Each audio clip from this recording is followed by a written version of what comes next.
baik, kembali lagi bersama Bunda Rini. Apa kabar anak-anak? Semoga anak-anak dalam keadaan sehat walafiat.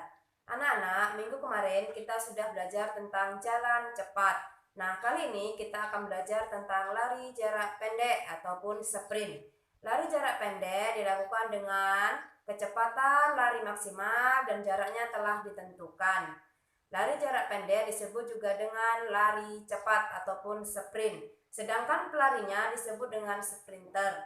Jadi sudah jelas ya nak bahwa lari jarak pendek itu disebut dengan sprint, lari cepat. Dan pelarinya disebut dengan sprinter.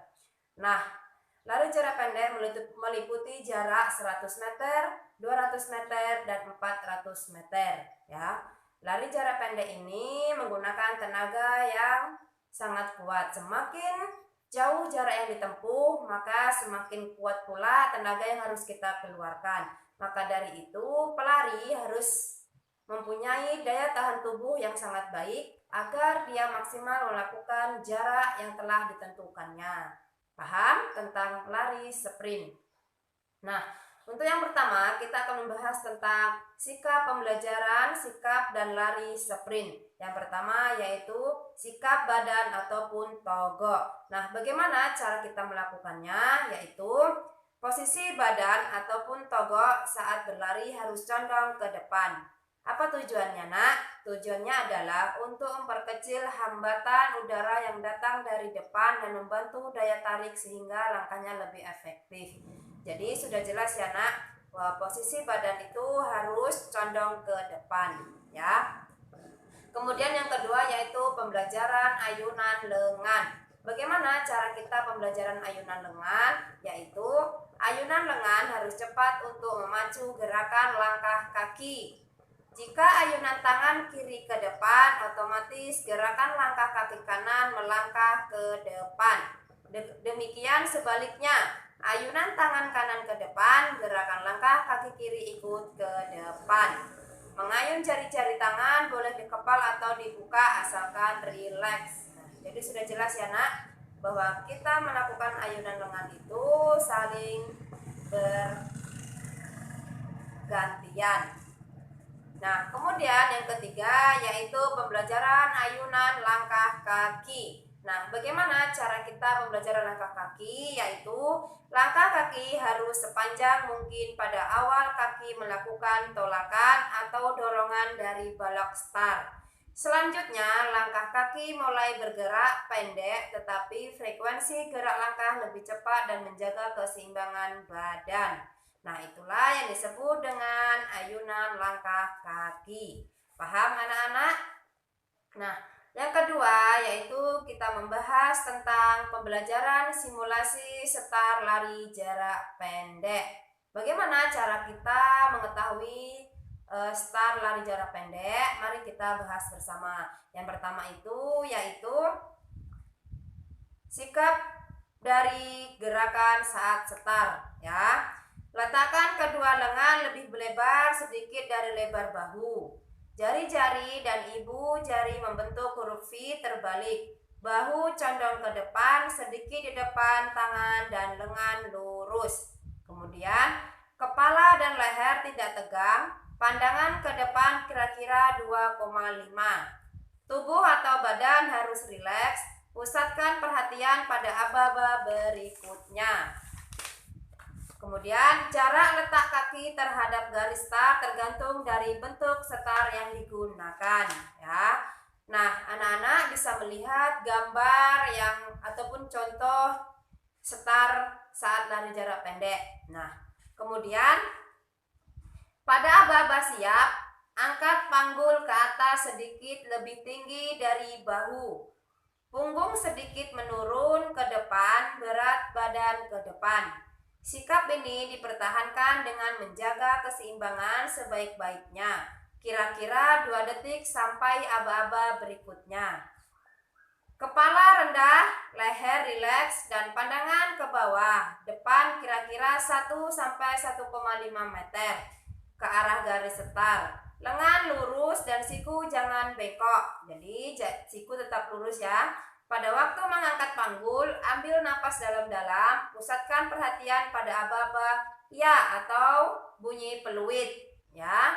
Jadi anak-anak bisa melihat contoh yang ada pada gambar. Kemudian pada babaya atau bunyi peluit, ayunkan lengan kiri ke depan dan lengan kanan ke belakang kuat-kuat.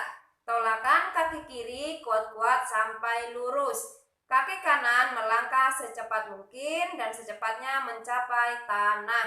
Jadi kaki kanan dan kaki kiri saling bergantian. Begitu juga dengan tangan. Ini kira-kira 45 cm sampai 75 cm di depan garis setar. Berat badan harus meluncur lurus ke depan. Dari sikap jongkok berubah ke sikap lari. Berat badan harus naik sedikit demi sedikit, jangan ada gerakan ke samping ya. Anak-anak bisa melihat gambar pada aba-aba ya, bagaimana posisi badan dan tangan. Perhatikan anak-anak ya nak. Nah, itulah simulasi setar lari jarak pendek. Kemudian selanjutnya yaitu pembelajaran gerakan lari. Nah, bagaimana cara kita melakukan gerakan lari dalam lari jarak pendek? Nah, seperti ini ya. Langkah lari makin lama makin lebar. 6-9 langkah pertama merupakan langkah peralihan dari langkah-langkah setar ke langkah-langkah lari dengan kecepatan penuh. Setelah melakukan gerakan start dengan langkah-langkah peralihan yang semakin lebar dan condong, badan yang berangsur-angsur berkurang, maka dilanjutkan dengan melakukan gerakan lari cepat. Sudah jelas ya nak? Kemudian pandangan mata diarahkan ke garis finish. Itulah cara pembelajaran gerakan lari. Kemudian yang terakhir yaitu gerakan melewati garis finish. Nah, bagaimana cara kita melakukan ketika kita sudah mau mencapai garis finish? Ya, yaitu lari terus tanpa melakukan apa-apa. Berusaha berhenti kira-kira setelah 5 meter melalui garis finish. Jadi sudah jelas ya nak, setelah melewati garis finish 5 meter melalui garis finish. Pada saat akan menyentuh pita, dada dicondongkan ke depan dan kedua tangan diayunkan ke belakang. Ya. Yang terakhir, pada saat akan menyentuh pita, dada diputar dengan ayunan tangan ke depan atas sehingga bahu sebelah maju ke depan. Dalam peraturan atletik, seorang pelari dianggap sudah memasuki garis finish ketika anggota tubuh yang terdepan menyentuh bidang tegak garis finish. Itulah yang disebut dengan gerakan melewati garis finish. Perhatikan ya nak, contoh yang Bunda berikan. Nah, itulah cara kita pembelajaran lari jarak pendek ataupun lari sprint. Bagaimana anak-anak? Apa sudah paham?